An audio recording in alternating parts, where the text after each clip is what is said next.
اب کون سا جانور انسان اللہ کے نام پر ذبح کرے؟ تو حدیث میں 4 قسم کے جانوروں کا تذکرہ ملتا ہے اور آپ صلی اللہ علیہ وسلم نے ان کا ذکر فرمایا۔ تو بڑے جانوروں میں سے اگر کوئی کرے تو اونٹ یا اونٹنی ہو تو ضروری ہے کہ اس کی عمر 5 سال ہو، اور اگر گائے ہو، بھینس ہو، بیل ہو تو اس کی عمر 2 سال ہو، اور اگر بکرا یا دمبا ہو تو اس کی عمر 1 سال ہو۔ البتہ حدیث میں دمبے کے بارے میں یہ استثناء موجود ہے کہ اگر دمبا 6 مہینے سے زیادہ ہے لیکن اتنا فربا ہے کہ اسے سال کے دمبوں میں چھوڑو تو پہچان نہیں ہوتی کہ یہ سال کا ہے یا اس سے کم ہے، تو اگر وہ کم بھی ہو تب بھی اس کی قربانی جائز ہے۔ لیکن یہ صرف دمبے کے لیے ہے، بکری کے لیے نہیں ہے۔ اگر بکرے کے 1 دن بھی کم ہے سال سے، چاہے مذکر ہو یا مؤنث ہو، 1 دن بھی کم ہوگا تو قربانی نہیں ہوگی۔ صرف یہ استثناء دمبے کے لیے آیا ہے، اس لیے اگر وہ 6 مہینے سے زیادہ ہو اور فربا ہو، سال بھر کے دمبوں میں رکھا جائے تو پہچان نہ ہو تو اس کی قربانی جائز ہے۔ بقیہ اس سے بڑے کے لیے 2 سال کا ہونا ضروری ہے۔ یہاں ایک بات یاد رہے، عموماً جو دانت دیکھے جاتے ہیں یہ دانت علامت ہے، علت نہیں ہے۔ علت 2 سال کا عرصہ ہے اور دانت اس کے لیے ایک نشانی ہے۔ اس لیے اگر ایک آدمی نے جانور اپنے گھر پہ پالا اور پورے 2 سال اس پر گزر گئے، اس کے اپنے گھر کا پلا ہوا جانور ہے، یا ایسا قابل اعتماد ثقہ آدمی ہے جو بیان کرتا ہے، متقی پرہیزگار دیانتدار ہے کہ اس پر پورے 2 سال گزر گئے، اگرچہ اس کے دانت نہ بھی آئے ہوں قربانی جائز ہے، اس لیے کہ اصل ہے 2 سال کا عرصہ گزر جانا۔ لیکن اگر 2 سال میں 1 دن بھی کم ہوگا تو قربانی نہیں ہوگی۔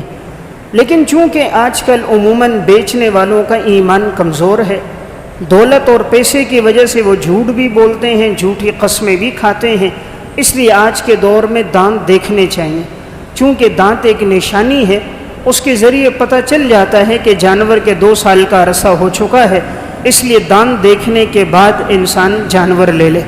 لیکن میں نے ایک بات جو عرض کی کہ اگر کسی کے گھر کا پلا ہوا جانور ہو اور یقیناً اس پہ 2 سال پورے ہو گئے ہوں، دانت نہ بھی آئے ہوں تب بھی قربانی ہو جائے گی۔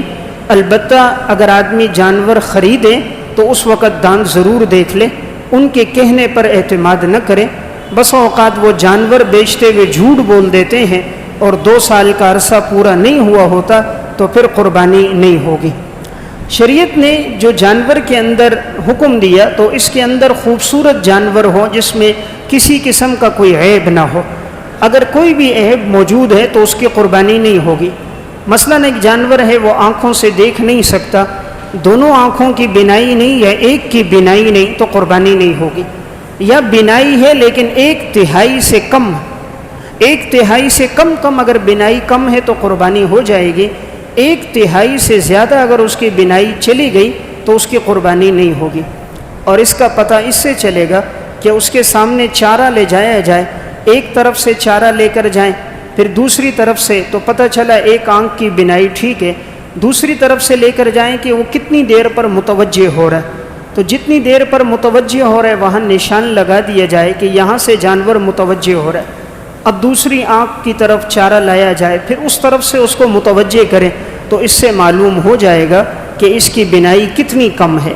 تو اگر 1/3 سے کم ہوگی تو قربانی ہو جائے گی، 1/3 سے زیادہ کم ہوگی تو قربانی نہیں ہوگی۔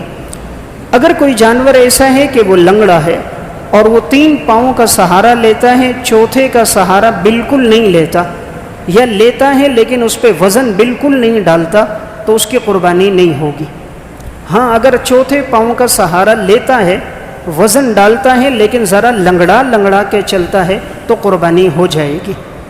جانور اتنا کمزور ہے کہ وہ عیدگاہ تک نہیں جا سکتا، اپنی قربان گاہ کی جگہ تک نہیں جا سکتا، اتنا کمزور ہے، اسے دھکا دینا پڑتا ہے، کھینچنا پڑتا ہے، تو ایسے کمزور جانور کی قربانی نہیں ہوگی کہ جو اس قدر لاغر ہو کہ اس کی ہڈیاں نظر آ رہی ہوں، گودا تک ختم ہو گیا ہو تو اس کی قربانی نہیں ہوگی۔ اگر کوئی جانور ایسا ہے کہ جس کے سینگ اس کی جڑ سے اکھڑ گیا ہے، اگر بالکل جڑ سے اکھڑ گیا تو قربانی نہیں ہوگی۔ البتہ اگر سینگ ٹوٹ گیا ہو، اوپر کا کنارہ ٹوٹ گیا یا اس سے زیادہ 1/3 ٹوٹ گیا تو اس میں کوئی حرج نہیں، قربانی ہو جائے گی۔ جانور کا کان یا جانور کی دم اگر یہ 1/3 سے زیادہ کٹی ہوئی ہو تو قربانی جائز نہیں، تو اندازہ لگایا جائے گا، پورے کان کے 3 حصے کیے جائیں گے، دم کے بھی 3 حصے ہوں گے، اگر ایک حصے سے کم ہے تو قربانی جائز ہے، ایک حصے سے زیادہ اگر کان یا دم کٹ گئی تو اس کی قربانی جائز نہیں۔ کوئی جانور ایسا ہے کہ اس کے منہ میں کوئی دانت بھی نہیں ہے اور وہ بالکل گھاس وغیرہ چبا ہی نہیں سکتا، اور دانت نہ ہونے کی وجہ سے اسے بڑی اذیت اور تکلیف ہے، تو اس کی قربانی جائز نہیں ہے۔ تو بہرحال ایسا لاغر جانور بھی کہ جسے اتنی کھجلی ہو، اس قدر خارش ہو کہ اس کے اثرات اس کے گوشت تک منتقل ہو گئے ہوں، تو بھی اس کی قربانی نہیں ہوگی۔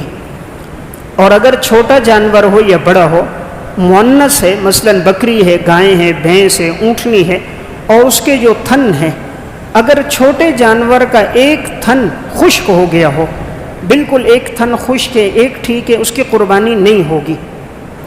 اور اگر جانور بڑا ہے جیسے گائے ہیں اور بھینس ہے، تو اس میں اس کے اگر 2 تھن خشک ہو گئے ہوں تو اس کی قربانی نہیں ہوگی۔ اگر ایک تھن خشک ہے یا ایک تھن کچھ چھوٹا نظر آ رہا ہے، باقی تھن معمول پر ہیں، تو اس کی قربانی ہو جائے گی۔ 2 تھن خشک ہو گئے تو قربانی جائز نہیں۔ اگر جانور کا تھن اس طرح کٹا ہوا ہے اور اتنا زخمی ہے کہ اس سے اس کا بچہ دودھ نہیں پی سکتا اور نہ ہی اس سے اس کا دودھ نکالا جا سکتا ہے، تو پھر اس کی قربانی جائز نہیں ہے۔ تو بہرحال شریعت نے قربانی کے جانور میں 2 چیزوں کو رکھا ہے، نمبر 1 اس کے سارے اعضاء مکمل ہو، اور نمبر 2 اس میں خوبصورتی بھی ہو، یعنی دونوں چیزوں کو ملحوظ رکھا گیا ہے۔